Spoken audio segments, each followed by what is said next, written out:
I'm 88 years old, and I need to tell you something that sounds completely insane. 20 years ago, I had $5 million in the bank. Today, I live on $900 a month from Social Security. And I have never been happier in my entire life. Not in spite of losing the money, because of it. My name is Henry, and this is the story of how I had to lose everything to finally understand what I actually needed. Let me tell you how I got the money, because it matters. I didn't inherit it. I didn't win the lottery. I built it.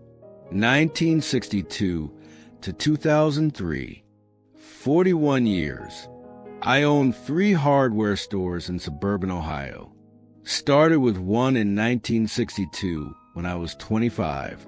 Nothing fancy, just honest work, good prices, know your customers by name. By 1975, I had 2 stores. By 1985, I had 3. By 2003, when I sold them, I walked away with $5 million. After taxes, investments, everything. $5 million. I was 66 years old, and I thought I had won. I thought, this is it. This is what it was all for.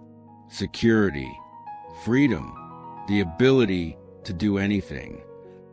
I had no idea that money was about to become my prison.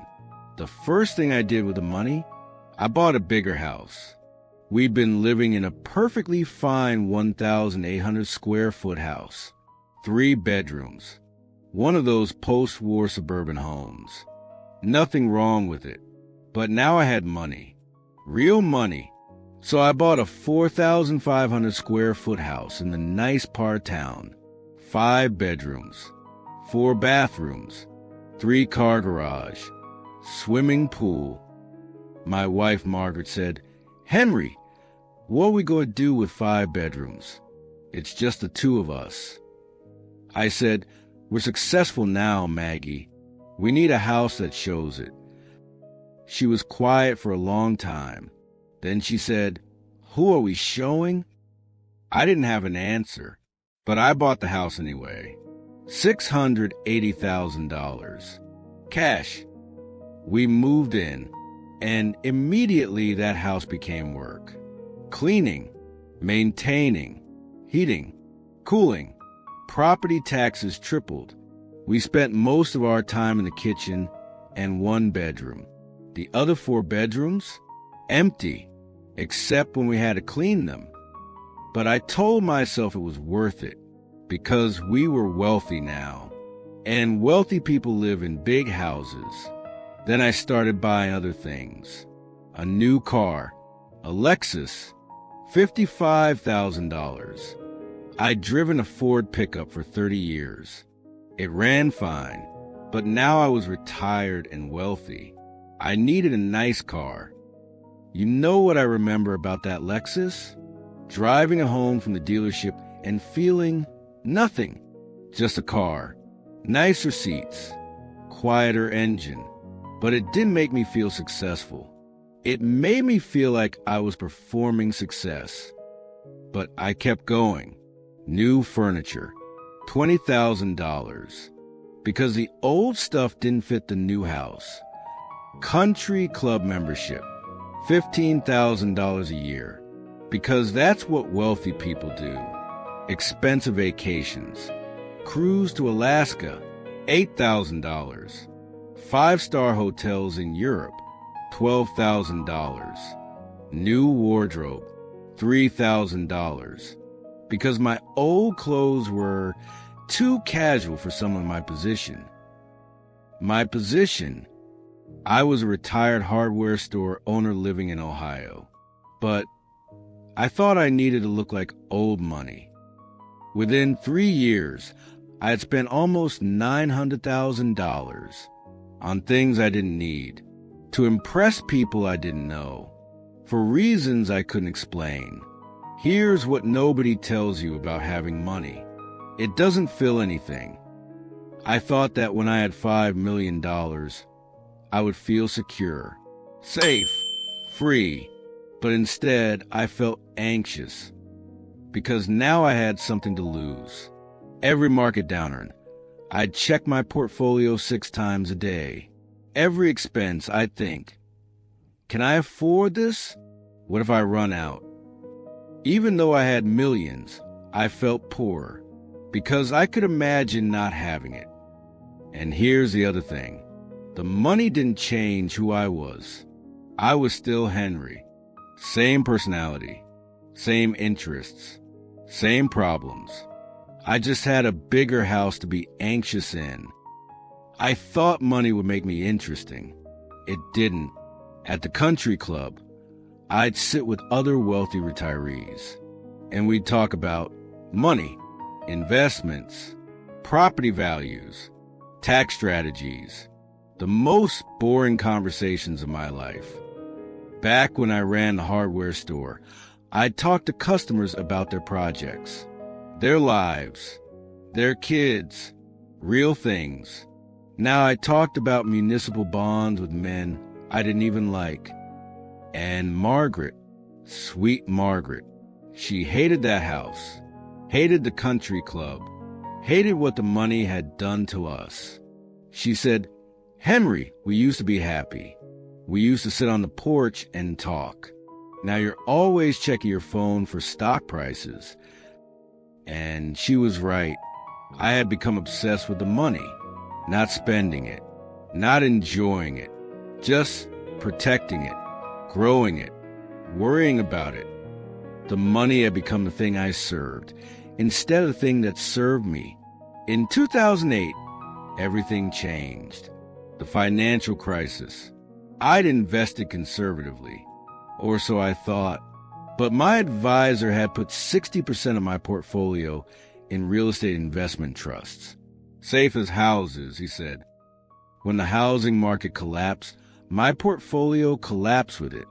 In 6 months, I lost $2.8 million. Just gone.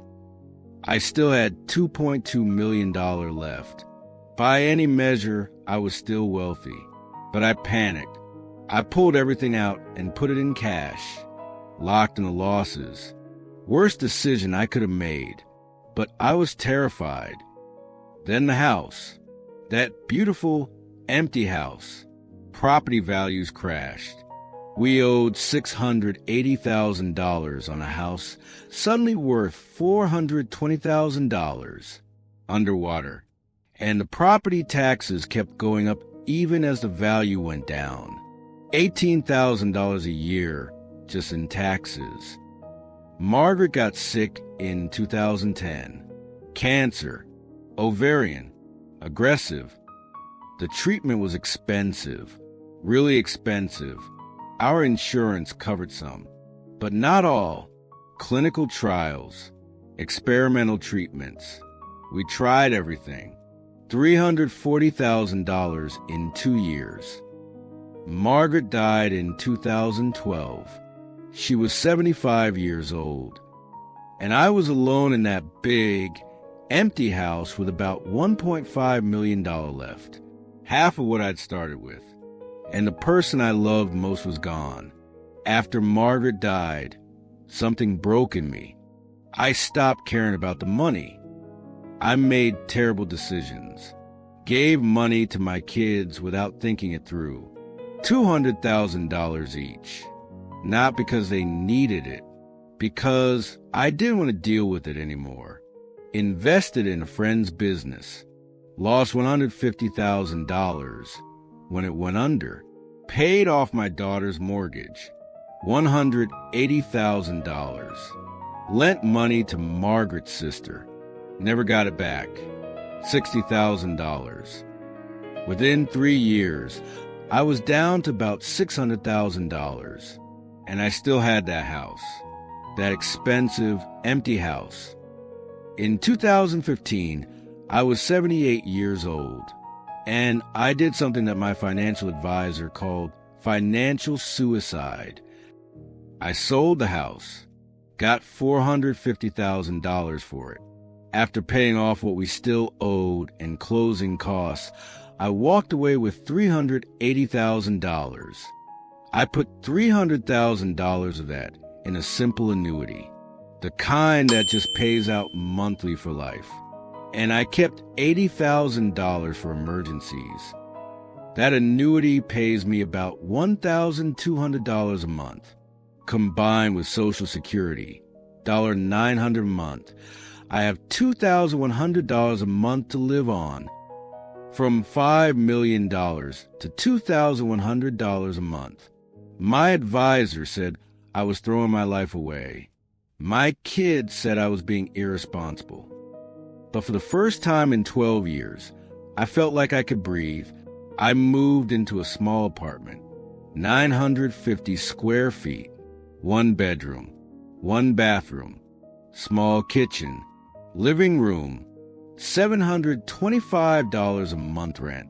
And you know what happened? I was happy. Really, truly happy. For the first time since before I sold the stores. Because suddenly, everything was simple. I didn't spend hours managing investments. I didn't worry about market crashes. I didn't maintain a huge house I didn't need. I didn't perform well for people I didn't care about. I woke up in the morning, made coffee, sat by the window, read the paper, walked to the library, talked to my neighbors, made dinner, watched TV, went to bed. Simple, quiet, peaceful. People think I'm crazy. They say, "Henry, you had $5 million. You could have been comfortable for life." And I tell them, I'm more comfortable now than I ever was with the money. Because here's what I learned. Money doesn't buy happiness, but it also doesn't prevent it. The problem is that money tricks you into thinking the next thing will finally be enough. The next house, the next car, the next investment return. When I had $5 million, I wanted $6 million for security. When I had $3 million, I wanted $4 million to feel safe again. When I had $1 million, I wanted $2 million to maintain my lifestyle. The target kept moving. There was never enough. But now, I have exactly $2,100 a month, and I know exactly what that buys. Rent, groceries, utilities, a little extra for books and coffee. That's it. And it's enough. Not because I've lowered my standards, but because I've corrected them. I'm 88 years old now. I've been living on Social Security for 9 years, and I can tell you things about money that I couldn't see when I had it. Lesson 1. Money is a tool, not a goal. When I had $5 million, I treated the money like it was a point, growing it, protecting it, watching it. The money became the goal instead of the tool. But money is just a tool to buy your time and your choices. And I'm buying the same amount of time and choices now with $2,100 a month that I was buying with $5 million. Because I fixed what I was buying. Lesson 2. Everything you own owns you back. That big house owned me. I spent hours maintaining it, worrying about it, paying for it. The expensive car owned me. I worried about scratches, where to park it, insurance. The portfolio owned me, checking it constantly, stressing over every downer. Now, I rent. The landlord deals with maintenance. I don't own a car. I walk or take the bus. I don't have investments to manage. Nothing owns me, and that's freedom. Lesson 3. Enough is enough. The hardest question to answer when you have money is, when is it enough? There's always one more thing to buy, one more milestone to hit. But now I know exactly what enough looks like. $2,100 a month is enough for the life I want to live. Not the life I think I should live. Not the life that impresses people. the life I actually want. Lesson 4. The best things really are free. Sounds like a cliche, but it's true. The library is free. I'm there 4 times a week, reading more than I ever did when I could afford any book. Walking is free. I walk 3 miles a day, see my neighborhood, talk to people. Sitting in the park is free.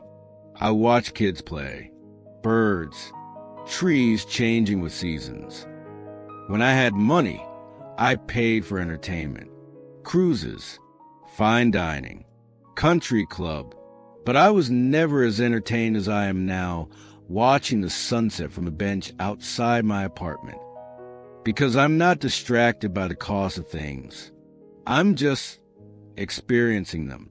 Let me tell you what a day looked like when I had $5 million. Wake up at 6 a.m. Check phone immediately. Stock market opened. Portfolio down $15,000 overnight. Anxiety spike.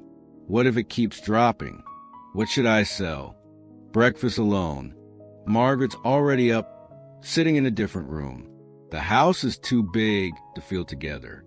Morning spent on phone with financial advisor. Should we rebalance? What about emerging markets? Lunch at country club. Talk to men I don't particularly like about tax strategies I don't particularly care about. Afternoon worrying about property taxes. The pool needs repairs.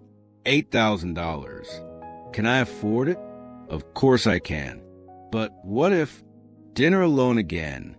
Margaret goes to bed early. She says the house feels empty even when I'm in it.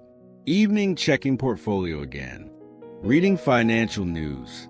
Worrying about the future. Bed at 11. Can't sleep. Thinking about money. Now let me tell you what a day looks like with $2,100 a month. Wake up at 7 a.m. No alarm. Just wake up when I'm done sleeping. Make coffee. Sit by the window. Watch the neighborhood wake up. Breakfast. Toast and eggs. Same as I've eaten for 60 years. Walk to the library. Return books.